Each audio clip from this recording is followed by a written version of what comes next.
ఆదికాండము 10వ అధ్యాయం. ఇది నోవాహు కుమారుడగు షేము, హాము, యెఫెతను వారి వంశావళి. జల ప్రళయము తరువాత వారికి కుమారులు పుట్టిరి.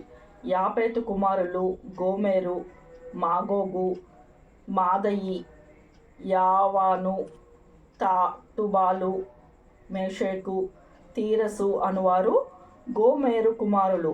అష్కనజు, రీఫతు, తోగర్మా అనువారు యావాను కుమారులు. ఎలీషా, తర్షీషు, కిత్తీము, దాదోనీయ అనువారు. వీరి నుండి సముద్ర తీరము నందున జనములు వ్యాపించెను.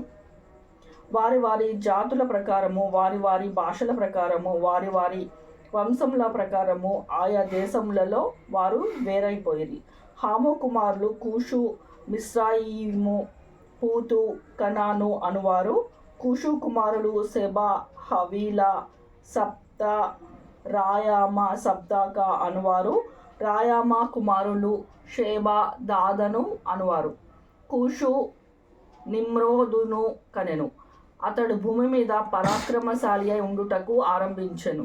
అతడు యెహోవా ఎదుట పరాక్రమము గల వేటగాడు.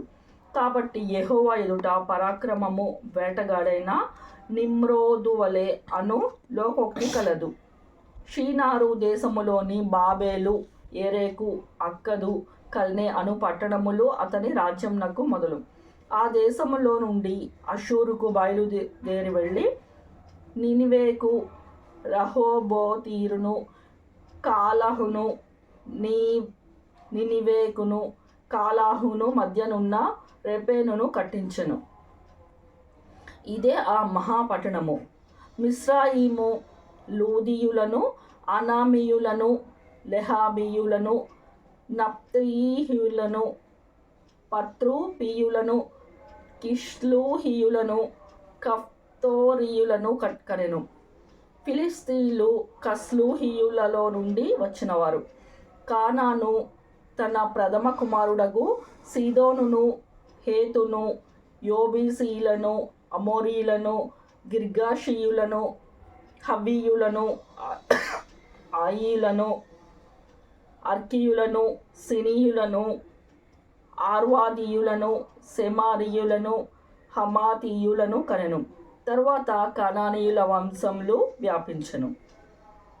కనానీయుల సరిహద్దు సీదోను నుండి గెరారును వెళ్ళు మార్గంలో గాజా వరకు, సొదొమ, గొమొర్రా, ఆద్మా, సెబోయీములకు వెళ్ళు మార్గంలో లాషా వరకు ఉన్నది. వీరు తమ తమ వంశముల ప్రకారము, తమ తమ భాషల ప్రకారము, తమ తమ దేశములను బట్టి, జాతులను బట్టి హామా కుమారులు మరియు ఏబేరు యొక్క కుమారులందరికీ పితరుడును. పెద్దవాడైన యాపెతు సహోదరుడగు షేమెకు కూడా సంతానము పుట్టెను. షేము కుమారులు ఏలాము, అషూరు, అరుక్షయ, లూదు, అరామ్ అనువారు. అరాము కుమారులను ఊజుహు, గెతెరు, మాషము అనువారు. అర్పక్షదు షేలాహును కనెను.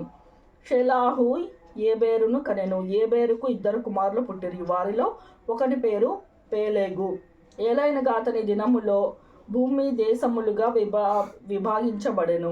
అతని సహోదరుని పేరు యొక్తాను. యొక్తాను ఆల్మోదాదును, షెలాపును, హసర్మావేతును, యెరాహును, హాదోరమును, ఉజాలును, దిక్లాను, ఓబాలును, అబీమాయేలును, షేబను, ఓఫీరును, హవీలాను, యోబాబును కనెను.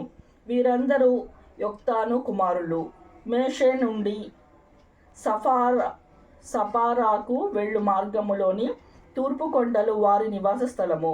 వీరు తమ తమ వంశముల ప్రకారము, తమ తమ భాషల ప్రకారము, తమ దేశములను బట్టి, తమ తమ జాతులను బట్టి షేమే కుమారులు. వారి వారి జనములలో వారి వారి సంతతుల ప్రకారము నోవాహు కుమారుల వంశములు ఇవే. జల ప్రవాహము గతించిన తరువాత వీరిలో నుండి జనములు భూమి మీద వ్యాపించెను.